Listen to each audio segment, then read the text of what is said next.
Hey guys, I'm Nathan from Arms and Armor from the shop today, and we're going to be looking at a brief demonstration of how we make our grips so you can appreciate all of the handmade beauty of it. Stay tuned. So when we make a grip for a sword, it just starts out as some wood. If it's a smaller sword grip, maybe like 8 inches or less, we just do it out of a single piece of ash. If it's a big grip, like this huge two-handed sword, right, we have to laminate some wood together to get it long enough. Now I'm going to take this apart so you can see how it goes.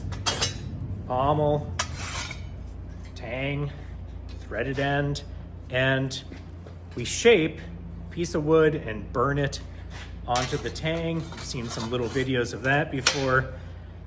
Trick is to make it almost fit perfectly before you burn it. If you try and burn it before it almost fits on, you're just gonna make a giant hole and have a thing full of ash. Don't do that. So once we do that and fit it, we have to shape the grip to the guard and the pommel, and I'll show you one that's shaped. So here is a claymore.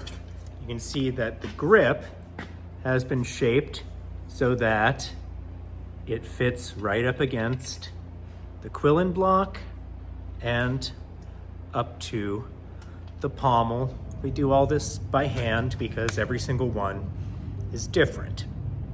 And this takes, a lot of skill, a lot of attention to detail to get it shaped just right. Ian here, who is sword maker supreme and senior grip sculptor, sword maker, right? Has held thousands of these. And when he's making them, right, he feels them and remembers how they ought to feel, and he is constantly developing his sense of how these things ought to work by talking to swords people and people who use swords to figure out exactly how best to shape these pieces. This means that every piece we do is essentially custom. So if you want your grip different than what we have on our standard product, you can just tell us and we can alter it for you. There may be an extra charge, but it's not gonna be too much probably, unless you go bananas, which we'll try and talk you out of.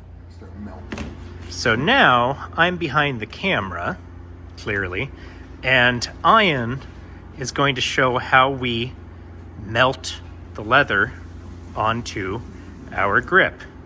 So right here is a sword grip, which is fitted to a sword that's inside a little tube of thin leather that he's sewn so that it fits around this.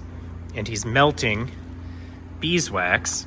If this was in Smell-O-Rama, you would smell us, but the smell would be overpowered by the delicious beeswax.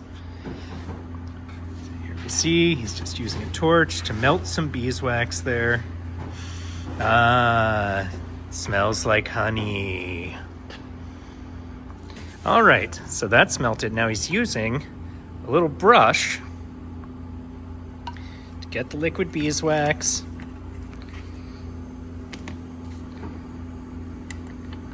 So he doesn't burn his fingers, and he'll paint the liquid beeswax onto the leather.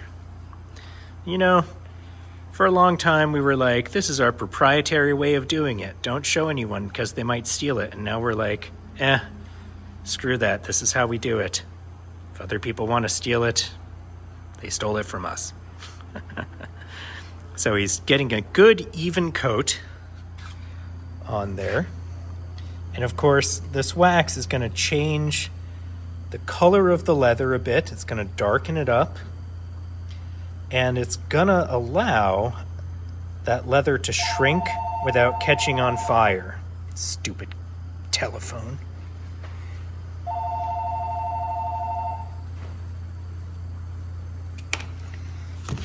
All right.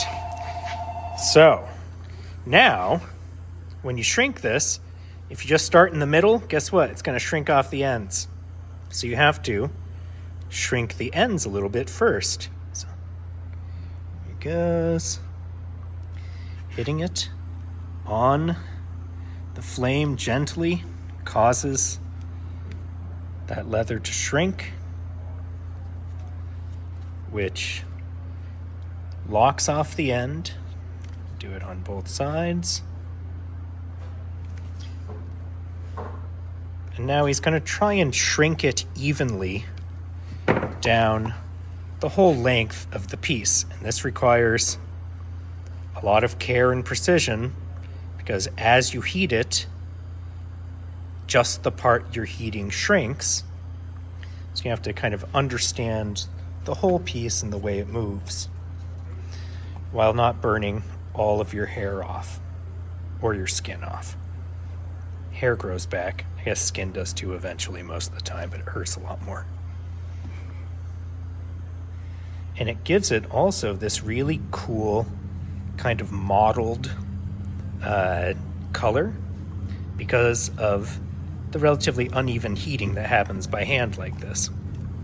And we really love that. We think that mottled look just gives it really cool historical flair.